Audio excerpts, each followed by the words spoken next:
Hey guys, what's up? So today we are going to start with neuro-ophthalmology. It is basically a tough topic, so I decided to take it first, right? Because it is not understood by many of the students, and students find it particularly confusing in their part of study, right? So I have decided to take this topic first because you need a deeper level of understanding to understand neuro-ophthalmology as a chapter, right? It requires a deeper understanding, right, to understand those concepts involved कि तुम्हारा कैसे कोई भी vision loss होता है, ठीक है. तो starting with this neuro ophthalmology, so I am taking सबसे basic, I am taking one of the basic diagrams of optic pathway. What is the basic diagram of optic pathway? See, this is our eye. This is imagine this is brain, right? This is our eye. Imagine this is brain. This is frontal lobe. You know that कि frontal lobe होता है, parietal lobe होता है, temporal lobe होता है, occipital lobe होता है, ठीक है ना. तो ये फ्रंटल लोब है अपना. फ्रंटल लोब आगे की तरफ होगा, ऑब्वियस सी बात है. ये ऑक्सीपिटल लोब है, ठीक है ना. अभी नर्व के बारे में ज़्यादा मत सोचो, अभी ये देखो कि होता क्या है. बेसिकली मैं एक बेसिक सा एकदम स्ट्रक्चर बता, जो आगे जो जितनी भी नर्व कनेक्शन है मैं वो समझाऊंगा, उसको डीपर समझाऊंगा, इतने डीप में समझाऊंगा कि समझ में आ जाएगा, ठीक है ना. तो घबराओ मत, ये हो जाएगा. न्यूरो ऑप्था बहुत ही ईजी हो जाएगी. अगर ये देख लिया पूरा तो आपको न्यूरो ऑप्था में और कुछ ज़्यादा पढ़ने की ज़रूरत नहीं पड़ेगी, ठीक है. तो ये बेसिक ये ऑप्टिक पाथवे है अपना, ठीक है ना. कि आई है भाई, आगे ऑप्टिक नर्व है, जो वहाँ से ऑप्टिक नर्व आ रही है, ये फ्रंटल लोब है और ये ऑक्सीपिटल लोब है. और ऑक्सीपिटल लोब में जो आपका होता है ये विजुअल कॉर्टेक्स होता है. वहीं पे सारी इन्फॉर्मेशन जाके तो खत्म होती है, ठीक है ना. विजुअल वाली जितनी इन्फॉर्मेशन तुम्हें आती है, प्राइमरी विजुअल कॉर्टेक्स, तो यही होता है ऑक्सीपिटल लोब ना आपका. अब अगर तुम्हारा ऑक्सीपिटल लोब में कोई लीजन हो गया, if any lesion occurs here, तो यहाँ पे क्या होगा, यहाँ पे इसको हो जाएगी कॉर्टिकल ब्लाइंडनेस. अब क्योंकि वहाँ पे प्राइमरी विजुअल कॉर्टेक्स होता है, तो अगर वहीं पे लीजन हो जाती है तो उस बंदे को कॉर्टिकल ब्लाइंडनेस हो जाएगी, ठीक है ना.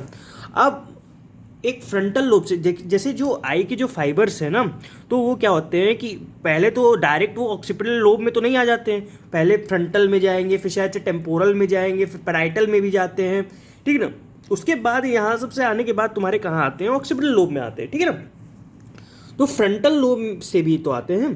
अगर अब मान लो कि फ्रंटल लोब में कोई ट्यूमर हो जाए, ठीक है ना. अब ट्यूमर क्या होता है, ट्यूमर क्या होता है, स्पेस ऑक्यूपाइंग लीजन होता है. अगर आपने मेडिसिन पढ़ी होगी, न्यूरोलॉजी पढ़ी होगी, आई इमेजिन आप थर्ड ईयर स्टूडेंट हो, तो मैं आपको बहुत बेसिक समझाता हूँ, ठीक है ना.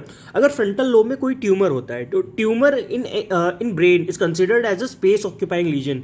वो एक स्पेस ऑक्यूपाइंग लीजन होता है. ट्यूमर क्या होता है, एक मास होता है, और मास क्या करता है, स्पेस ऑक्यूपाई करता है. तो ये स्पेस ऑक्यूपाइंग लीजन है. अब मान लो कि अगर ये एक ब्रेन है, ठीक है ना, ये ब्रेन है, ठीक है ना, ये ब्रेन है. अब इसी में मैं कोई ट्यूमर आ जा रहा है, ठीक है. मैंने ऐसे यहाँ से कोई ट्यूमर, हर्निएशन कोई हो गया, चलो ठीक है, मैंने ये हर्निएशन कर दिया यहाँ पे कोई, ठीक है ना, 2 उंगलियों से हर्निएशन कर दिया. अब ये हर्निएशन किया, स्पेस तो थोड़ी सी बच गई, यहाँ पे जो स्पेस है वो थोड़ी सी बची, ठीक है ना. ये ब्रेन जो था, ये जैसे ये मान लो कि मैं कैसे समझाऊँ, जैसे मान लो ये ब्रेन है, ठीक है ना, ये आपका ब्रेन है, ठीक. ये जो वॉच के जो अंदर का एरिया है, ये ब्रेन है. अब यहाँ पे कोई भी इनग्रोथ हो गई, जैसे कोई भी इनग्रोथ, मान लो कि कुछ है इधर, ओके, हाँ, गॉट दिस राइट, ठीक है ना. तो यहाँ पे मान लो कि कोई इनग्रोथ हो गई, ये ट्यूमर हो गया, ठीक है ना. ये मास है, एक ट्यूमर है. अब ये ट्यूमर आ गया तो यहाँ पे स्पेस तो कम हो गई, लेकिन जो प्रेशर होगा वो बढ़ेगा ना automatically. Pressure is equals to what, force upon area. तो एरिया तो कम हो गया, ठीक है ना, तो फोर्स ज़्यादा लगेगा. तो इंट्राक्रैनियल प्रेशर जो है, फोर्स तो उतना ही लग रहा है ना, तो प्रेशर तो ऑलवेज बढ़ जाएगा, जो फिजिक्स का आपका बेसिक कॉन्सेप्ट, ठीक है ना. तो कोई भी ट्यूमर होगा, अगर वो स्पेस ऑक्यूपाई करेगा तो इंट्राक्रैनियल प्रेशर बढ़ाएगा, तो ठीक है ना. तो अब इंट्राक्रैनियल प्रेशर बढ़ गया. अभी यहाँ तक खाली समझो कि अगर कोई भी फ्रंटल लोब का ट्यूमर होगा तो वो क्या करेगा, स्पेस ऑक्यूपाइंग लीजन वो होगा, उससे क्या होगा, आईसीपी बढ़ जाएगा, ठीक है ना. यहाँ तक बात होती है ये आपकी, ठीक. अब क्या होता है, अगर फ्रंटल लोब में कोई ट्यूमर हो गया, अब ठीक है ना, वो स्पेस ऑक्यूपाइंग लीजन है, ये जो ऑप्टिक नर्व है वो फ्रंटल लोब के थ्रू जा रही है ना. तो अगर ट्यूमर होगा तो ये ट्यूमर इस ऑप्टिक नर्व को दबाएगा नहीं, ठीक है ना. तो इस ऑप्टिक नर्व को अगर इसने दबाया तो ये क्या करेगा, ऑप्टिक एट्रोफी लीड कर जाएगा. क्या करेगा, ऑप्टिक एट्रॉफी। और ये किस आँख का ऑप्टिक एट्रॉफी करेगा? इप्सिलेटरल आई का। बिकॉज ये देखो यहाँ से आ रही है तो इप्सिलेटरल आई में जा रही है ना, नहीं तो ठीक है ना, तो इप्सिलेटरल आई का ही ये एट्रॉफी कराएगा। अब देखो ये स्पेस ऑक्यूपाइंग जो लीजन है वो इंट्राक्रेनियल प्रेशर तो बढ़ा देता है। अब इंट्राक्रेनियल प्रेशर एक की तो ऑप्टिक एट्रॉफी हो गई, अब इंट्राक्रेनियल प्रेशर बढ़ा। अब मान लो कि इस ब्रेन में, जो ये ब्रेन है हमारा, इसमें कोई ट्यूमर हो गया तो इंट्राक्रेनियल प्रेशर बढ़ा ना, नहीं तो इंट्राक्रेनियल जो प्रेशर बढ़ेगा उससे क्या होगा, इस नर्व पे भी इफेक्ट आएगा, जो बगल वाली नर्व है जो दूसरे आई से आ रही है उस पर भी तो असर आएगा। तो वहाँ पे क्या हो जाता है, पैपिलोएडिमा हो जाता है, पैपिलोएडिमा हो जाता है, ठीक है ना। तो पैपिलोएडिमा जो है कॉन्ट्रालेटरल आई में होगा, मतलब अपोजिट साइड में। Ipsilateral same side, contralateral opposite side. अब इसी जो पूरे सिस्टम को क्या कहते हैं, फॉस्टर कैनेडी सिंड्रोम कहते हैं न्यूरो ऑप्थेल्मोलॉजी में, ठीक है ना। तो किसी ने ढूंढा होगा भाई फॉस्टर कैनेडी, ठीक है ना। तो हम लोग क्या इसको समझते हैं कि ये फॉस्टर कैनेडी सिंड्रोम है, एक सिंड्रोम है जिसका नाम है फॉस्टर कैनेडी सिंड्रोम।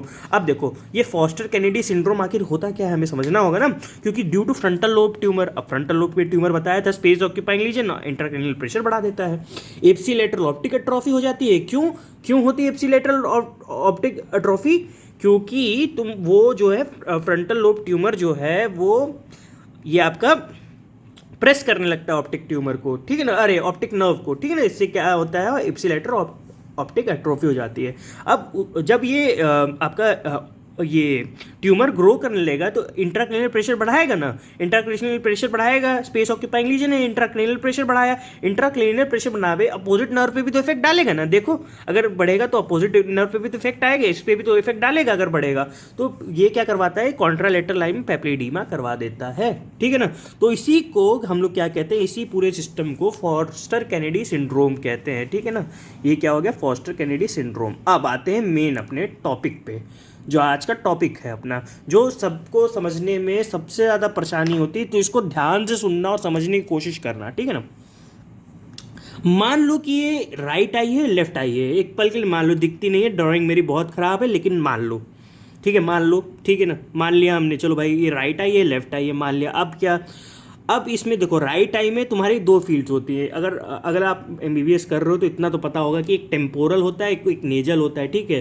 अगर आपने थोड़ी भी ऑप्थेल्मोलॉजी पढ़ी है तो आपको पता है कि राइट आई में दो फील्ड्स होती हैं, एक टेम्पोरल होती है जो लैटरली जाती है, एक नेजल होती है जो मीडियली आती है। इसी तरह लेफ्ट आई में नेजल और टेम्पोरल होगा।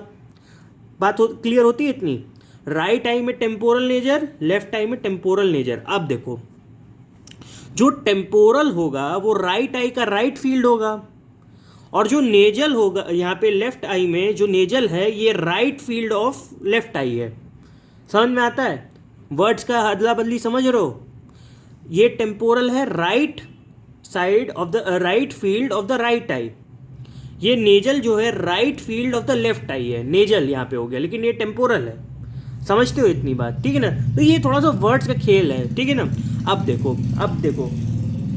देखो क्या होता है कि नेजल से अब एक फाइबर आता है नेजल से, ठीक है, एक फाइबर आया नेजल से, एक फाइबर आया टेम्पोरल पे। अब यहाँ पे एक रेटिना होता है, रेटिना अगर आपने आँख पे पढ़ा होगा तो रेटिना, भाई जिसको नहीं आता हो भैया अब अपना बेसिक क्लियर करो, ठीक है ना, क्योंकि विदाउट बेसिक आपको नहीं समझ में आएगा ये, ठीक है।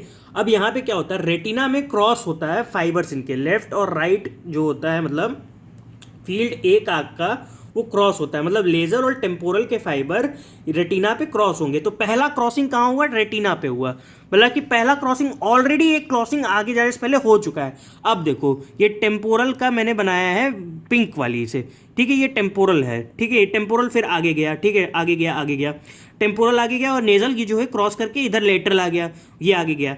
अब एक आता है ऑप्टिक काइज़मा। ऑप्टिक काइज़मा में क्या होता है, जो टेम्पोरल होते हैं, ये लेफ्ट आई का टेम्पोरल हो गया, ये राइट आई का टेम्पोरल हो गया, दोनों टेम्पोरल क्रॉस कर जाते हैं। समझ में आती है बात, फिर से मैं बता रहा हूँ, जो नेजल और टेम्पोरल के जो होते हैं ये क्रॉस करते हैं रेटिना पे, लेकिन जो लेफ्ट आई का टेम्पोरल और राइट आई का टेम्पोरल होता है वो कहाँ क्रॉस करता है, वो ऑप्टिक काइज़मा में क्रॉस करता है। और जो नेजल का जो ऑप्टिक नर्व होता है वो क्रॉस नहीं करता है, वो ऐसे ही निकल जाता है, वो उससे उसका कोई ऑप्टिक काइज़मा जाके वो क्रॉस नहीं करता है, केवल और केवल टेम्पोरल वाले क्रॉस करेंगे। समझ में आती है इतनी बात, आई होप आपको समझ में आ रहा हूँ। अगर नहीं समझ में आए फिर से एक बार वीडियो रिपीट करके देख लो, ठीक है ना, बहुत ज़रूरी। ऑप्टिक काइज्मा में केवल टेम्पोरल वाले क्रॉस कर रहे हैं, जैसा मैं आपको दिखा रहा हूँ डायग्राम में, ये देख लो, टेम्पोरल का आया इधर से क्रॉस कर लिया, इधर का लेफ्ट आई का टेम्पोरल आया तो यहाँ का क्रॉस कर लिया। अब देखो, अब ये क्या हो गया, ये तुम्हारा ऑप्टिक नर्व है, ठीक है ना। अब क्या है, ये देखो, अब इस यहाँ पे क्या होगा, अब यहाँ पे आप खुद सोचो क्या हो सकता है। अगर ये राइट वाला हमारा ऑप्टिक नर्व है तो यहाँ पे क्या हो सकता है, यहाँ पे आएगा तुम्हारा राइट आई का नेजल फील्ड, और तो और इसमें आएगा लेफ्ट आई का टेम्पोरल वाला। समझ में आती है इतनी बात? पहले यहाँ तक क्लियर हो जाओ। कैसे, ये देखो, नेजल वाला आया, क्रॉस किया, लेटरल हो गया, लेटरल से लेटरल ही रहा, ठीक है, लेटरल से लेटरल ही रहा, तो इधर राइट में तो वही आएगा, नेजल वाला आएगा। अब लेफ्ट में टेम्पोरल वाला, लेफ्ट में तुम्हारा नेजल वाला इधर आ गया तो इधर वाला नेजल हो गया, ठीक है ना। टेम्पोरल वाला आया लेफ्ट का, तो लेकिन ये क्रॉस कर गया तो राइट में ये आ गया। तो समझ में आती है, राइट आई का नेजल और लेफ्ट आई का टेम्पोरल, ये कहाँ आ गया, राइट ऑप्टिक नर्व कंसिस्ट करेगा। समझ में आती है इतनी बात? आगे बढ़ते हैं। अब एक चीज़ आप लोग यहीं पे समझ लो, ठीक है ना, एक चीज़ समझ लो यहीं पे, अगर यहाँ पे मैंने राइट ऑप्टिक नर्व को ही काट दिया, मैंने ये राइट ऑप्टिक नर्व जो है, ये ऑप्टिक नर्व जो है, इसको देखे, ये सॉरी, ये ऑप्टिक नर्व है यहाँ पे, और ये ऑप्टिक जो है ट्रैक्ट हो जाएगा ये, ठीक है ना, ये ऑप्टिक ट्रैक्ट है ये वाला एरिया पूरा, ठीक है ना। मैं ऑप्टिक नर्व मेरे मुंह से निकल गया, तो ये ऑप्टिक नर्व यहाँ तक है, ऑप्टिक काइज्मा तक, ऑप्टिक काइज्मा के आगे ऑप्टिक ट्रैक्ट आएगा, ठीक है ना। तो ये देखो, राइट ऑप्टिक नर्व में अगर लीजन हो गया तो उसको क्या कहेंगे, right I blindness, complete right I blindness. अगर मैं पूरा ही ये फाइबर काट देता हूँ, ठीक है ना, ये पूरा फाइबर मैंने काट दिया, तो यहाँ पे लेफ्ट वाला तो कुछ आ ही नहीं रहा है, लेफ्ट वाले से कोई मतलब ही नहीं है। अगर मैंने इतना काट दिया तो केवल राइट आई तो गया, राइट आई तो अपना गया, तो यहाँ पे क्या होगा, लीजन होने से कंप्लीट राइट आई की ब्लाइंडनेस हो जाएगी। अगर मैंने, अब देखो, अगर मैंने ऑप्टिक काइज्मा को काट दिया, ऑप्टिक काइज्मा को ऐसे काट दिया मैंने, अब नेजल वाली कोई फील्ड तो इफेक्ट ही नहीं होगी भाई, नेजल वाली तो लेटरल ही निकल रही थी, ना इस साइड की ना इस साइड की।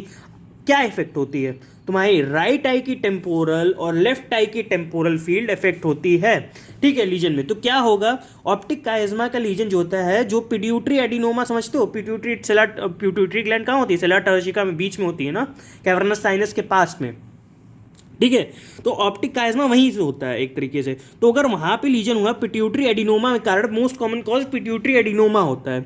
अगर वो यहाँ पे होता है तो बाइलेटरल हेमीएनोपिया हो जाएगा, बाइलेटरल हेमीएनोपिया। हेमीएनोपिया क्यों कह रहे हैं, क्योंकि एक जो है आँख की आधी विजन तो गई, एक दोनों आँख की आधी विजन चली गई, बाइलेटरल है, टेम्पोरल केवल बचा, अरे टेम्पोरल केवल गया और नेजल केवल बचा, समझा, ठीक है ना। तो ये हो गया आपका बाइलेटरल हेमीएनोपिया, बाइलेटरल हेमीएनोपिया, क्योंकि साइड में विजन लॉस्ट हो गई, साइड में मतलब टेम्पोरल वाली विजन की लॉस्ट हो गई, ठीक। अब इसी को optic track, right optic track कर देंगे, ठीक है ना। अब अगर राइट ऑप्टिक ट्रैक, यही जो आगे बढ़ाइए दोनों फाइबर जो है क्रॉस करके, राइट आई का नेजल वाला और लेफ्ट आई का टेम्पोरल वाला, एक का नेजल एक का टेम्पोरल, एक का नेजल दूसरे का टेम्पोरल, अपोजिट ट्रिक है ये, एक का नेजल रहेगा तो अपोजिट का टेम्पोरल रहेगा ऑप्टिक ट्रैक्ट पे, ठीक है ना। तो ट्रैक्ट पे आएंगे, अगर इसका लीजन होगा तो अब सोचो क्या हो सकता है। अगर मैंने ऑप्टिक ट्रैक्ट पे ही लीजन करा दिया तो अब क्या होगा, सोचो। ये बस खेल सोचने का है, अगर आपको ये पाथवे समझ में आ गया तो आपको ये सोचने की जरूरत नहीं, एक बार पाथवे बनाया आपने, बस खत्म, क्लियर आपका। अगर कॉन्सेप्ट क्लियर है तो आपका ये सब क्लियर है, कोई इसमें दिक्कत नहीं आएगी, ठीक है, रटना मत इसको, ये समझने वाली चीज़ है। अगर देखो, अब मैंने समझ लिया कि मैंने इसका काट दिया, अब क्या है इसमें इन्वॉल्व, मैंने राइट वाले को काटा, मैंने आपको क्या बताया, राइट आई का नेजल जाएगा, राइट आई का नेजल गया और लेफ्ट आई का टेम्पोरल जाएगा, ठीक है ना। तो यही दिखाया, लेफ्ट साइड होमोनिमस हेमीएनोपिया। देखो मैंने आपसे पहले स्टार्टिंग में क्यों बताया था, वर्ड्स का खेल है। अब देखो, ये दोनों गया है, ये दोनों ना, ये नेजल और टेम्पोरल गए और ये दोनों बचे हैं। अब ये देखो, राइट आई में जो नेजल वाला है वो लेफ्ट फील्ड है इसका, और लेफ्ट आई में जो टेम्पोरल है वो इसका लेफ्ट फील्ड है।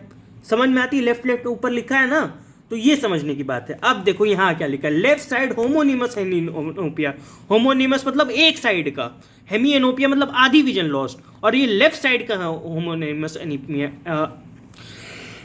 हेमीएनोपिया है, ठीक है ना, क्योंकि लेफ्ट साइड का विजन जा रही है, समझ रहे हो, लेफ्ट साइड।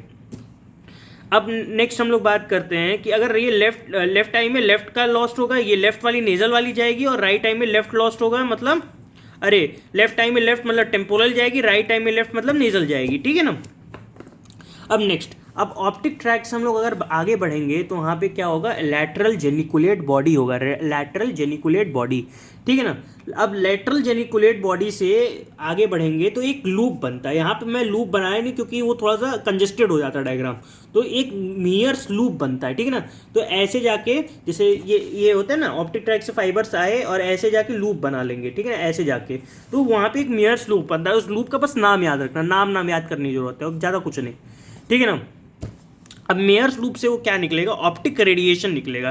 तो बेसिकली अगर आपको मेयर्स लूप नहीं भी याद रहता तो लेटरल जेनिकुलेट बॉडी से आप ऑप्टिक रेडिएशन भी निकाल सकते हो, ठीक है ना। और ऑप्टिक रेडिएशन से कहाँ हो जाएगा, ऑप्टिक लोब में चला जाएगा, ऑप्टिक लोब में चला जाएगा, ठीक है ना। अब देखो, अब यहाँ पे फोकस करो। रेटिना में एक पॉइंट आपने सुना होगा, मैक्यूला ऑफ द रेटिना। एक ब्लाइंड स्पॉट होता है, ब्लाइंड स्पॉट के पास में एक मैक्यूला होता है। ब्लाइंड स्पॉट पे आपको कुछ नहीं दिखता, मैक्यूला पे आपकी शार्पेस्ट विजन होगी, ठीक है ना। तो मैक्यूला पे शार्पेस्ट विजन है। सीवियर लॉस ऑफ विजन, अगर यहाँ पे आपको दिक्कत होती है मैक्यूला के पास में, समझ रहे हो बात को, अगर मैक्यूला के पास में अगर आपको लीजन कोई होती है तो वो क्या करेगा, वो सीवियर लॉस ऑफ विजन कराएगा, सीवियर लॉस हो जाएगा विजन का, क्या होगा आपका, सीवियर लॉस ऑफ विजन हो जाएगा, ठीक है ना। अब देखो, एक इसी तरह ऑक्सीपिटल लोब में भी एक मैक्यूला होता है, ठीक है ना। ये स्ट्राइड कॉर्टेक्स होता है, ये होता है प्राइमरी विजुअल एरिया, इसके एक होता है स्ट्राइड कॉर्टेक्स, ठीक है ना। तो इसी को क्या कहते हैं, प्राइमरी विजुअल एरिया। अब अगर यहाँ पे लीजन हो गया, lesion due to posterior cerebral artery. अब ऑक्सीपिटल लोब में क्या होता है कि यहाँ पे एक लीजन होता है, बेसिकली अगर यहाँ का लीजन हुआ तो पोस्टीरियर सेरेब्रल आर्टरी के कारण से होता है। अगर आपको ब्रेन की ब्लड सप्लाई पता हो कि वहाँ पे पोस्टीरियर सेरेब्रल आर्टरी के कारण से अगर कोई लीजन होता है तो उसके कारण से होता है। और मैक्यूला पे वो इफेक्ट नहीं करता। वाई मैक्यूला पे इफेक्ट नहीं करेगा, बिकॉज क्योंकि वहाँ पे ड्यूअल जो है आर्टरियल सप्लाई है, ड्यूअल आर्टरियल सप्लाई है, क्योंकि वहाँ पे दो आर्टरी सप्लाई करती है। कौन कौन सी, मिडिल सेरिब्रल आर्टरी और पोस्टीरियर सेरिब्रल आर्टरी, ठीक है ना। मिडिल सेरिब्रल आर्टरी भी सप्लाई करती है और पोस्टीरियर सेरिब्रल आर्टरी भी सप्लाई करती है, ठीक है ना। तो ये एक बात रहेगी आपकी, ठीक। अब देखो, अब यहाँ पे आओ, यहाँ पे देखो, अब देखो ऐसा ही नहीं है कि केवल लैटरल और नेजल का ही दिक्कत होता है, ठीक है ना। इसीलिए मैं कह रहा हूँ ये थोड़ा सा कॉम्प्लेक्स है, अगर ना समझ में आए थोड़ा सा कम स्पीड में आप लोग दोबारा देखना इस चीज़ को, ठीक है ना। तो ये मान लो आई है, ठीक है ना, ये मान लो आई है हमारी, ठीक है। जैसे ये मान लो ये अगर मेरी ये जैसे इसमें ये आँख है मेरी, ये पूरी आँख है मेरी, तो ये जो है तुम्हारा टेम्पोरल है, ये तुम्हारा नेजल है, राइट वाले की बात कर रहा हूँ। अब इसी को इस तरह से देखो, ये सुपीरियर है, ये इन्फीरियर है, ये तुम्हारी आँख है, ये तुम्हारी सामने से तुम देखोगे ये तुम्हारी आँख का फ्रंट व्यू है, ये प्यूपिल है, कॉर्निया जो भी तुम्हें दिख रहा है, और ये आगे का पोर्शन है, ये तुम्हारा सुपीरियर, ये इन्फीरियर है। अब जो सुपीरियर और इन्फीरियर के, ऐसा नहीं है कि केवल लैटरल और इसके फाइबर्स क्रॉस करते हैं, सुपीरियर और इन्फीरियर के फाइबर्स भी आगे जाके क्रॉस कर जाते हैं, ठीक है ना। तो यही इसमें समझा है, ये सुपीरियर मान लो, ये इन्फीरियर है, तो ये आगे जाके क्रॉस करेंगे और क्या करेंगे, एक अगर पैराइटल लोब का लीजन होगा, अगर ऊपर पैराइटल होता है नीचे टेम्पोरल होता है, अगर समझ में आता है थोड़ा सा, अगर आपकी एनाटॉमी थोड़ी सी अच्छी है तो, अगर नहीं भी अच्छी है तो इसको याद कर लो, ठीक है ना। पैराइटल लोब का लीजन होता है तो इन्फीरियर क्वाड्रेंटोपिया होता है, ठीक है ना। पैराइटल लोब का लीजन होगा तो इन्फीरियर क्वाड्रेंटोपिया होगा, क्यों, क्योंकि ये जो है सुपीरियर फाइबर जो है नीचे जाके नीचे चला जाता है और जो इन्फीरियर फाइबर है ऊपर चला जाता है, ठीक है। और क्वाड्रेंटोपिया का मतलब होता है 1/4 ऑफ द विजन लॉस्ट, ठीक है ना। 1/4 ऑफ द विजन लॉस्ट का मतलब होता है क्वाड्रेंटोपिया, और ये बेसिकली ऑप्टिक रेडिएशन में आपको देखने को मिलता है, ठीक है ना। और यही अगर मैंने टेम्पोरल लोब लीजन करा, मतलब कि टेम्पोरल लोब का लीजन हो गया, तो यहाँ पे कौन सी फाइबर्स आ रही हैं, सुपीरियर, तो सुपीरियर क्वाड्रेंटोपिया, और इन्फीरियर अगर आता है तो पैराइटल लोब में इन्फीरियर क्वाड्रेंटोपिया होता है, ठीक है ना। समझ में आती, क्योंकि उल्टी हो गई, ठीक है ना, मतलब क्रॉस कर गई यहाँ पे। अब नेक्स्ट हम लोग बात करेंगे उसी की, थोड़ा सा हम लोग एक बार रिवाइज करेंगे क्या हम लोग कहना चाहते हैं। मान लो ये लेफ्ट आई है, राइट आई है, यहाँ पे क्या होगा, अगर मैंने एक आँख पूरी निकाल दी, मैंने बताया राइट ऑप्टिक नर्व का लीजन हो जाएगा। अब मान लो राइट का मैंने टेम्पोरल, लेफ्ट का टेम्पोरल, कौन सा टेम्पोरल वाले दोनों कहाँ लॉस्ट हो रहे हैं, ऑप्टिक कायस्मा पे, बाई टेम्पोरल हेमिएनोपिया बताया था मैंने आपको।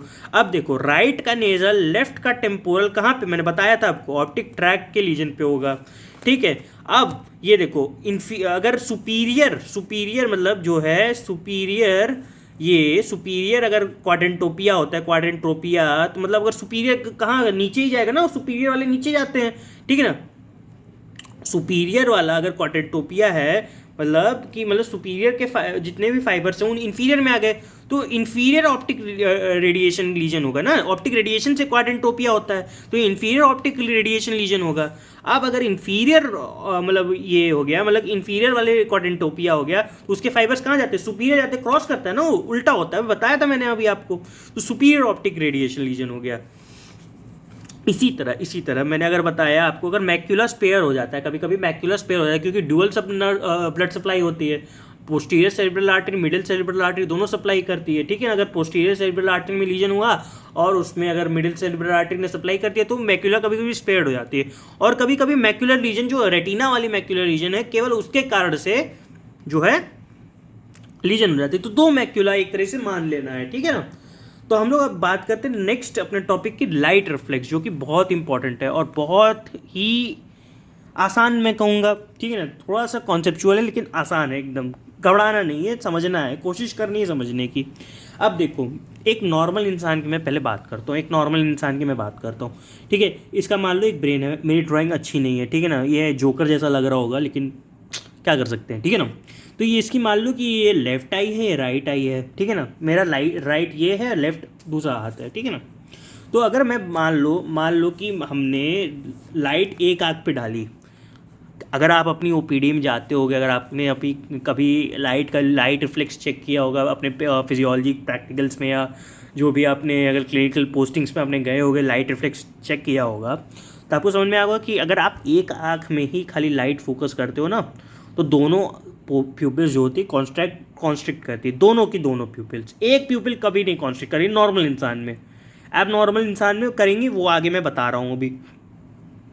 नॉर्मल इंसान में दोनों प्यूपिल्स कॉन्स्ट्रिक्ट करेगी। ये बेसिक कॉन्सेप्ट लेके हमको आगे बढ़ना है। अब देखो, अब मैं स्टार्ट करूंगा डायरेक्ट आपकी लैटरल जेनिकुलेट बॉडी से, ठीक है ना। उतनी बात तो आपकी क्लियर है। ये देखो, ये आपका ऑप्टिक रेडिएशन है, ऑप्टिक रेडिएशन, या ऑक्सीपिटल लोब है, ठीक है ना, समझ में आती है इतनी बात। जो ऑप्टिक रेडिएशन के कुछ फाइबर्स जो होते हैं, जो लैटरल जेनिकुलेट बॉडीज निकलते हैं, अब एक और जगह जाते हैं, वहाँ मैंने नहीं समझाया क्योंकि मैं स्टेप बाय स्टेप आपको समझा रहा हूँ। एक साथ समझ लोगे कुल गड़बड़ हो जाएगा, हौच पौच हो जाएगा। तो स्टेप बाय स्टेप समझोगे तो आपका एक बेसिक से लेके पूरा हायर लेवल तक आपके कॉन्सेप्ट बिल्ड होते जाएंगे। तो स्टेप में समझो, ऑप्टिक रेडिएशन के कुछ फाइबर जो होता है वो प्री टेक्टल न्यूक्लियस में भी जाते हैं, ठीक है। ब्रेन में एक और न्यूक्लियस होता है, उसको कहते हैं प्री टेक्टल न्यूक्लियस, वहाँ पे प्री टेक्टल न्यूक्लियस में जाते हैं ऑप्टिक रेडिएशन के। अभी ये सेंस बैठाएगा क्यों मैं बता रहा हूँ इसके बारे में, ठीक है ना। अब यहाँ पे जो प्री टेक्टल न्यूक्लियस के कुछ फाइबर्स हैं वो जाते हैं एडिंगर वेस्टफॉल न्यूक्लियस पे, एडिंगर वेस्टफॉल न्यूक्लियस पे। अब ये जो एडिंगर वेस्टफॉल न्यूक्लियस से थर्ड क्रेनियल नर्व निकालता है, जो कि रिले करता है सिलियरी गैंग्लियन में। थर्ड क्रेनियल नर्व कौन सा होता है आपका, ऑक्यूमुलेटर नर्व होता है। ऑक्यूमुलेटर नर्व जो होता है कौन सा कैसा नर्व होता है, वो पैरासिम्पथेटिक नर्व होता है। और पैरासिम्पथेटिक नर्व क्या हम लोग समझते हैं कि वो रिले करता है, हमेशा रिले करता है, ठीक है ना। कहीं भी आपको, जैसे आप यहाँ से मान लो पुणे के लिए आपने एक डायरेक्ट फ्लाइट ले ली और एक आपने मान लो कनेक्टिंग फ्लाइट ले ली वाया दिल्ली, ठीक है ना। जैसे मान लो आपको बैंगलोर जाना है, आपने यहाँ से ले ली बैंगलोर के लिए डायरेक्ट फ्लाइट और वाया दिल्ली एक कनेक्टिंग फ़्लाइट ले ली, ठीक है ना। तो ये जो कनेक्टिंग फ़्लाइट है, जो आपको वाया दिल्ली जाओगे तो ये दिल्ली है और ये आपकी करंट पोजीशन है, करंट आप यहाँ पे हो, और ये बैंगलोर है, ठीक है ना। तो ciliary ganglion acts as a relay station of third cranial nerve, ठीक है ना। तो कहाँ फिर से मैं समझा रहा हूँ, ठीक है ना। लैटरल जेनिकुलेट बॉडी से प्रीटेक्टल न्यूक्लियस, प्रीटेक्टल न्यूक्लियस से दोनों जगह, जो लैटरल और मतलब कि इप्सी लैटरल और कॉन्ट्रा लैटरल दोनों जगह फाइबर्स इसके जाएंगे, ठीक है ना। इसके फाइबर्स दोनों जगह जाएंगे, एडिंगर वेस्टफॉल न्यूक्लियस के दोनों एडिंगर वेस्टफॉल न्यूक्लियस पे जाएंगे, ठीक है ना, ठीक है ना। तो मतलब कि इसके फाइबर्स दोनों जगह जाएंगे, ये सेम वाली एडिंगर वेस्टफॉल न्यूक्लियस पे, अपोजिट वाली एडिंगर वेस्टफॉल न्यूक्लियस पे, और वो वहाँ से क्रेनियल नर्व निकाल देगी और जो कि प्यूपिल के ऊपर एक्ट करेगी, ठीक है ना। ये समझ में आती है इतनी बात। अब मैं इसी को एक फ्लो चार्ट के माध्यम से समझा देता हूँ, ठीक है ना, ताकि आपका कॉन्सेप्ट और अच्छा हो जाए थोड़ा। अब देखो, flow chart of light reflex लिख लो इसको, flow chart of light reflex. अब देखो, लाइट ऑन वन आई हमने डाली, हमने एक आँख पे लाइट डाल दी, ठीक है ना। तो optic nerve acts as afferent, afferent मतलब जो ले जाता है अपने पास से, एफरेंट अवे, ठीक। वहाँ से कहाँ गया, ये प्री टेक्टिकल न्यूक्लियस पे गया, वाया लैटरल जेनिकुलेट बॉडी, कुछ फाइबर्स गए वहाँ से प्री टेक्टल न्यूक्लियस पे, ठीक है ना। और वहाँ से फिर क्या गया, बाईलैटरल एडिंगल फेस्टफॉल न्यूक्लियस पे, क्योंकि दोनों साइड जा रहे थे, अलग इप्सी लेटरल और कॉन्ट्रा लेटरल दोनों साइड फाइबर जा रहे थे। समझ में आ रहा है? एक बात और देख लो उस डायग्राम को, भाई इप्सी लेटरल भी जा रहा है, कॉन्ट्रा लेटरल भी जा रहा है, ठीक है ना। बाईलैटरल एडिंगर वेस्टफॉल न्यूक्लियस चला गया। अब क्या होगा भाई, ये कहाँ, यहाँ से कहाँ गया, ये थर्ड क्रेनियल नर्व जो लेफ्ट आई की वाली है, प्यूपिल वहाँ की भी कॉन्स्ट्रिक्ट करेगी। राइट वाली थर्ड क्रेनियल नर्व है पैरासिम्पैथेटिक जो ये है, वहाँ की भी प्यूपिल कॉन्स्ट्रिक्ट करेगी। तो एक अगर आँख पे मैंने लाइट मारा तो दोनों कॉन्स्ट्रिक्ट करेगी। समझ में आता है ये बात? थोड़ी क्लियर हुई आपको? ठीक है ना। आई होप आपको क्लियर हो रही होगी ये बात। इसीलिए इसी कारणवश, इसी मैकेनिज्म के कारण से अगर आप एक आँख पे, अगर आपने एक आँख पे लाइट मारी तो दोनों प्यूपिल्स कॉन्स्ट्रिक्ट करेंगी। कितना अच्छा मैकेनिज्म, कितना, how beautiful is this medicine, ठीक है ना। तो बोलने की बातें हैं कि इंटरेस्ट नहीं आ रहा सब्जेक्ट में, या इंटरेस्ट बनाना पड़ता है, ठीक है ना। बहुत इतना सुंदर मैकेनिज्म है यार, मतलब समझो यार, ह्यूमन बॉडी इतनी कॉम्प्लेक्स है, ठीक है ना। थोड़ी सी ऑफ टॉपिक में बात करूंगा, मतलब ये समझो कि इतनी ब्यूटीफुली डिजाइंड है, ठीक है ना। एक भी चीज़ यहाँ से वहाँ होती तो हम लोग का थोड़ा पूरा मैकेनिज्म ही साला अलग हो जाता, ठीक है ना। तो how beautiful is this mechanism, ठीक है ना। तो मैकेनिज्म देखो यार, कितना मस्त मैकेनिज्म है, ठीक है ना। मज़ा आता है ये पढ़ने में, ठीक है ना। अगर ऐसे आप पढ़ रहे हो, ठीक है ना, ऐसे रटोगे तो कुछ नहीं समझ में आएगा, और ऊपर से बोलना लग जाओगे यार। अगर एक बार समझ लिया ना तो एक बार रिवीजन मारोगे 10 मिनट में सब तैयार आपका, ठीक है ना। नेक्स्ट बात करते हैं मार्कस गन प्यूपिल, ठीक है ना। अब सुनने में आ रहा है कोई मार्कस है, उसने गन निकाल ली और प्यूपिल पे चला दी, ठीक है ना। ऐसा नहीं, वेस्ट की फाइट्स नहीं देख रहे हैं हम लोग, ठीक है ना। तो मार्कस गन प्यूपिल एक फिनोमिनन है जो कि मैं डिस्कस करने वाला हूँ। देखो क्या होता है, अगर मैंने एक रिलेटिव एफरेंट डिफेक्ट होता है, पहली बात रिलेटिव एफरेंट डिफेक्ट। अब रिलेटिव एफरेंट डिफेक्ट का क्या मतलब, मैंने अगर एक आई कोई भी, मान लो कि मैंने राइट आई का एफरेंट काट दिया। एफरेंट क्या है, एफरेंट क्या है, ऑप्टिक नर्व, मैंने बताया था यहाँ पे। अगर मैंने उसका एफरेंट काट दिया, मान लो, ठीक है ना, अगर मैंने एफरेंट ही काट दिया, तो क्या उस आई से जो आप उस आँख में लाइट मारोगे, टॉर्च मारोगे उस आई, मतलब कि टॉर्च लिटरली उठा के मारना नहीं, मतलब लाइट जलाओगे, मतलब दिखाओगे उसमें, ठीक है। लिटरली उठा के मार मत देना, ठीक है ना। तो कहना कि हाँ हमने तो इनसे सीखा था कि लाइट उठा के मार देनी है, ठीक है। टॉर्च उठा के फेंक देना, फेंकना मत, लाइट दिखा देना कि आँख में लाइट जलानी है, ठीक है ना। ऑन अ लाइटर नोट, ठीक है। तो लाइट दिखाओगे तो क्या होगा कि एफरेंट जो है वन आई का लीजन अगर हो गया तो एफरेंट से वो सिग्नल सी नहीं भेज पाएगा। सिग्नल सी नहीं भेज पाएगा तो कोई भी प्यूपिल नहीं कॉन्स्ट्रिक्ट करेगी। जहां दोनों प्यूपिल कॉन्स्ट्रिक्ट कर रही थी, अब वहां पे एक भी प्यूपिल नहीं कॉन्स्ट्रिक्ट करेगी। अब वही मैंने लाइट जो है दूसरे प्यूपिल पे डाल दी, दूसरे प्यूपिल पे डाली तो उसका एफरेंट तो नॉर्मल है और ई फ्रेंट दोनों नॉर्मल है। ई फ्रेंट तो नॉर्मल है ना, जो खराब वाली आई थी उसका तो ई फ्रेंट नॉर्मल है, लेकिन उसका एफरेंट जो था वो गड़बड़ाया था ना। नॉर्मल, जो नॉर्मल वाला आई है उसका तो एफरेंट भी ठीक है और दोनों ई फ्रेंट भी ठीक है। तो अगर मैंने उस आंख पे लाइट मारी तो दोनों के दोनों प्यूपिल जो है, both the pupils will get constricted and this is done, this is known as Marcus Gunn pupil phenomenon, ठीक है ना। समझ में आती है ये बात। अगर मैंने कोई भी एफरेंट को काट दिया एक आई की, ठीक है ना, मान लो राइट आई के एफरेंट को मैंने काट दिया, तो उस पर अगर मैंने राइट आई पे जो है लाइट मतलब कि मारूंगा तो वहाँ से कोई भी प्यूपिल नहीं कॉन्स्ट्रिक्ट करेगी। अगर मैंने वही लाइट लेफ्ट आई पे दिखाई, क्योंकि एफरेंट वहाँ की नॉर्मल है, दोनों ई फ्रेंट नॉर्मल है, क्योंकि राइट आई की केवल एफरेंट अफेक्टेड थी, तो क्या होगा, दोनों प्यूपिल कॉन्स्ट्रिक्ट करेगी और this is known as Marcus Gunn pupil. अगर नहीं समझ में आया दोबारा रिपीट करके देखना, और समझ में आया तो आगे बढ़ते हैं, ठीक है ना। तो नेक्स्ट हम बात करेंगे ऑक्यूलर मसल्स की। What are the ocular muscles, ठीक है ना। तो आपको पता ही है, आपने अपने जो भी अनाटमी में अगर पढ़ा होगा, बहुत अच्छे से पढ़ा होगा, ऑक्यूलर मसल्स तो सबको याद रहती हैं, ठीक है ना। तो बेसिकली 4 रेक्टस होती है, superior rectus, inferior rectus, lateral rectus, middle rectus, कुछ समझाने का नहीं है। 2 oblique superior oblique, inferior oblique. Nerve supply, आपको एक फार्मूला अगर रटाया जाता है जन्मांतर तक, हर मेडिकल कॉलेज में आई थिंक कि ये फार्मूला रहता ही है, स्टैंडर्ड केमिकल फार्मूला Lr6SO4R3, ठीक है ना। तो Lr6 मतलब lateral rectus supplied by cranial nerve number 6, superior rectus supplied by cranial number 4 और rest all supplied by cranial number 3, that is oculomotor nerve. अब नेक्स्ट मैं बात करूंगा कि क्रेनियल नंबर 3 की लीजन के कारण से क्या क्या दिक्कतें हो सकती हैं। आई गेस वीडियो 30 मिनट मैं 35 मिनट से ज़्यादा नहीं खींचूंगा, 5 मिनट और आपके लूँगा, उसके बाद मैं नेक्स्ट वीडियो में बताऊंगा, इसकी को कंटिन्यू करूँगा, ठीक है ना। अब क्रेनियल नर्व नंबर 3 के अंदर क्या होता है। अब देखो क्रेनियल नंबर 3 में क्या होता है कि एक जो है सेंट्रली जो इसके होते हैं मोटर फाइबर्स होते हैं, और जो इसके पेरिफेरी में होते हैं वो पैरासिम्पैथेटिक फाइबर्स होते हैं, ठीक है ना। अब देखो इसका बताने का तात्पर्य ये है कि अगर मोटर लॉस होता है, जैसे in case of diabetes mellitus के केस में क्या होता है कभी कभार कि motor part of the cranial number 3 is involve due to vasculitis. Motor part of the cranial number 3 involve होता है पहली बात। अगर लेकिन यहाँ अब देखो यहाँ पे थर्ड क्रेनियल नर्व की पाल्सी हुई, लेकिन प्यूपिल रिमेन्स नॉर्मल, क्योंकि प्यूपिल जो है वो पैरासिम्पैथेटिक नर्व के वाला हिस्सा वो कंप्राइज कर रहा था, वो तो लाइट रिफ्लेक्स वाला हिस्सा कंप्राइज कर रहा था। तो यहाँ पे प्यूपिल की मतलब कि कॉन्स्ट्रिक्शन और डायलेशन सब नॉर्मल होगी।